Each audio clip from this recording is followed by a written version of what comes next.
Helo a thula duine fáilte go Fèis Dhùn Èideann is me se Tawana. Ha mín dochas go bhfuil sibh ula féinidirs go maith agus go bhfuil sibh cumál sábhailte. In dú bí sin na giúntaigh Òran leis an ainm Òran na Beairt le theagasg is scríbigh le Murdo Kennedy. Ha Òran na Beairt a céalchaigh Song of the Loom an an Béarla. An san Òran seo, ha féad a toirst imreich éhín na dúlíochta sin a hiiche leis a bhearsteiche. A chaiachchaigh anna bhí a túndaigh chlóig go chló. Hello everyone, I'm Tawana Maramba and welcome to Fèis Dhùn Èideann. I hope you're all doing well and staying safe. Today we will be learning a song called Òran na Beairt by theagasg, written by Murdo Kennedy. Òran na Beairt means Song of the Loom in English. In this song, a man describes amusingly the difficulties he's having with his loom, which was used to turn wool into tweed. Ounce an Òran seo, bí sin na gal in taist as sé Ghearrain. In this song, we sing the chorus after each verse. Si bhearst a rain mo háireachtaigh, si bhearst a rain mo háireachtaigh. Nuair a chud mí aonte spáil, bhrístí se thulas ná a bhain, si bhearst a rain mo háireachtaigh. Get nach el mi joloch or, ha ekkel orm nach cordírum. Ha na himmelen eentje goed lu, agus hanjel sú var een begor javi. Savel se van doel een paio, no een buniri mo naterse. Ma sin feed, gun cheit mi heen, a nul skriep Australia.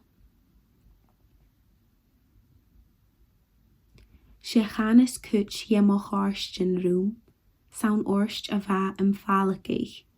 Va u gan ju, agus du va fern, nud hook un tufse fly va sin.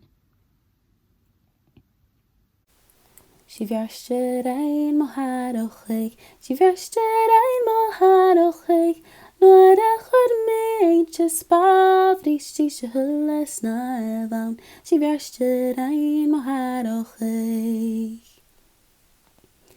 Get nach el mi joloch or, ha ekkel orm nach cordírum, ha na himmelen eentje goed lu, agus hanjel sú van een begor javi. Si bhearste rain mo háireachtaigh, si bhearste rain mo háireachtaigh, nuair a chud mé aonte spáil, bhrístí se thulas ná a bhain, si bhearste rain mo háireachtaigh.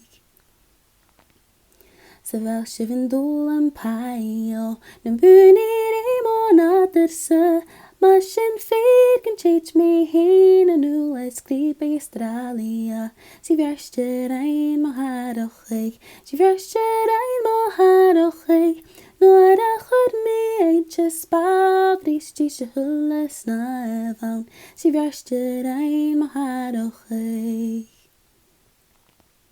Se chanis kuch je mo harsten room, san orste va falakeich, va uken ju agus du va fern ar a hukun tufse fly va sin. Si bhearste rain mo háireachtaigh, si bhearste rain mo háireachtaigh, nuair a chud mé aonte spáil, bhrístí se thulas ná a bhain, si bhearste rain mo háireachtaigh, si bhearste rain mo háireachtaigh, nuair a chud mé aonte spáil, bhrístí se thulas ná a bhain, si bhearste rain mo háireachtaigh.